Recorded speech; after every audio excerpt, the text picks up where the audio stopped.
Fabien et Jim de gauche à droite avec leurs drones respectifs. Clément Carpentier 20 minutes. Près de 3000 personnes pratiquent cette activité en France en 2017.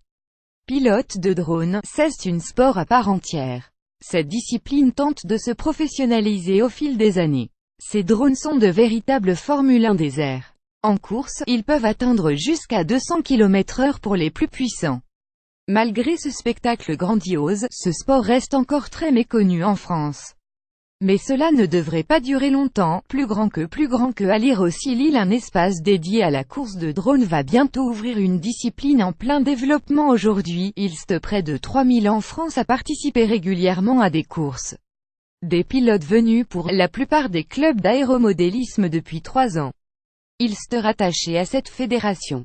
Il y a aussi de plus en plus de teams qui se montent, souligne Dominique Ouranga, l'organisateur de la Drone Race Cup, en regardant les machines voler devant lui sous l'aune des hangars du parc des expositions de Bordeaux. Le circuit bordelais au parc des expositions.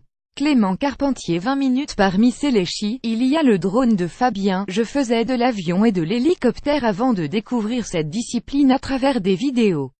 Après, c'est devenu une passion.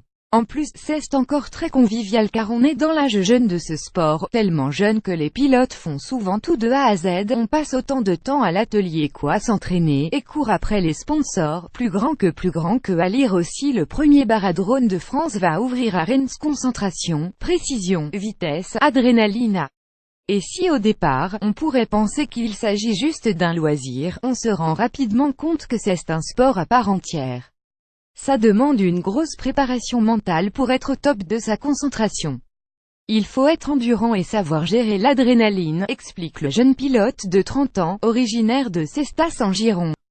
En effet, les petits bolides foncent à des vitesses impressionnantes sur un circuit avec des obstacles, et à la moindre seconde d'inattention, c'est le crash.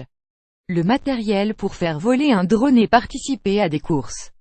Clément Carpentier 20 minutes. Les accidents fréquents lors de ces courses disputées le plus souvent à 4. D'ailleurs, les pilotes équipés de leur télécommande et casques enregistrent plusieurs drones avant le début de la compétition. C'est le cas du Bordelais Jim. Une bonne machine coûte 500 € et en rajoutant le matériel et la maintenance, le tout nous revient à peu près à 1200 €. Un vrai coût. Plus grand que à lire aussi vidéo.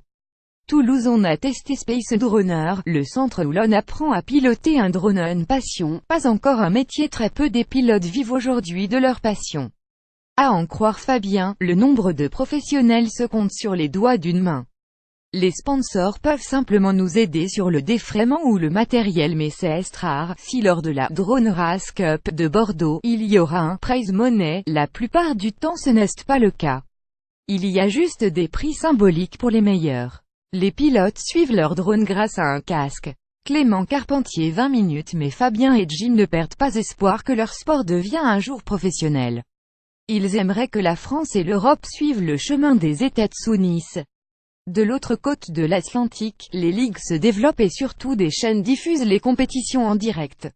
À Bordeaux, l'on est encore loin de ça, mais ça mérite le coup d'œil. Plus grand que à lire aussi une manche de la Coupe du Monde de course de drone en préparation à Lyon.